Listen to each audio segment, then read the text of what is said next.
Kaya po nagtataka ako kung bakit sinasabi ni Pangulo na hindi niya makilala ang budget, samantalang lahat na binawas at dinagdag sa mga ahensya ng gobyerno ay humihingi ng approval sa kanya si Sec. Mina Pangandaman. Bago namin ginawa o tinapos ni Senator Chis Escudero during the BICAM. Sinabi pa ni Sec. Mina, everything is cleared with the President. Basta importante, pasok ang pondo na request ng Pangulo. The following day, sinabi ni Sec. Mina, approve na si Presidente BBM sa lahat na binawasan na ahensya. Masaya na ang Pangulo dahil naipasok ang gusto niyang 100 billion insertion. Wala pong perang napunta sa akin. Lahat po ng insertion napunta sa ating Pangulo at Speaker Martin Romualdez. Ako lang at ang aking mga tao, sila Paul Estrada, Mark Tiksay, at ang aking mga security ay nag-deliver papunta sa bahay nila Pangulong Bongbong Marcos at Speaker Martin Romualdez sa North Forbes Park, South Forbes Park hanggang sa Malacanang. Yung mga deliveries po ay merong record ang aking mga tao. Totoo po yung sinasabi ni Orly Gutesa na nag-deliver siya sa Forbes Park. Totoo din po ang sinasabi ni Orly Gutesa na nag-deliver siya sa Malacanang nung siya ay nasa Senado. Para mapatunayan ang mga litrato na deliveries ay ilalabas ko po together with this video.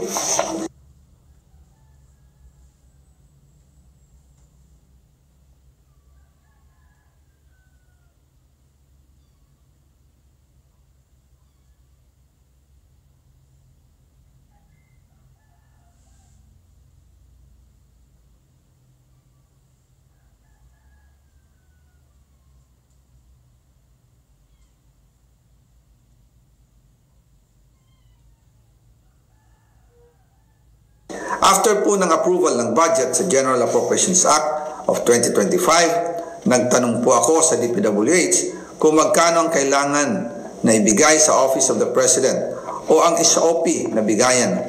Ang sinagot sa akin ay 25%. Ang ibig sabihin nito, 25% ng 100 billion ang SOP na kailangan ibigay kay BBM mismo. In total, 25 billion ang napunta kay Pangulong Bongbong Marcos.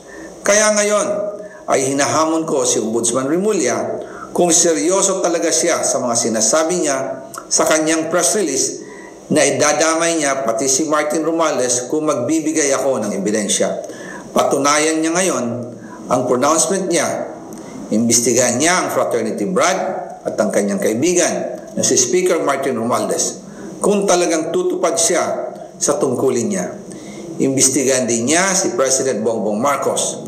Sabi nga ni BBM nung SONA, let's do it right at mahiya naman kayo, hindi po ba?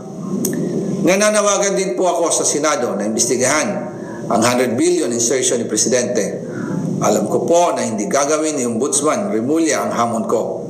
Pero magaling ang Senado sa imbestigasyon at ako ay naniniwala na dahil sa kanila, lalabas ang katotohanan.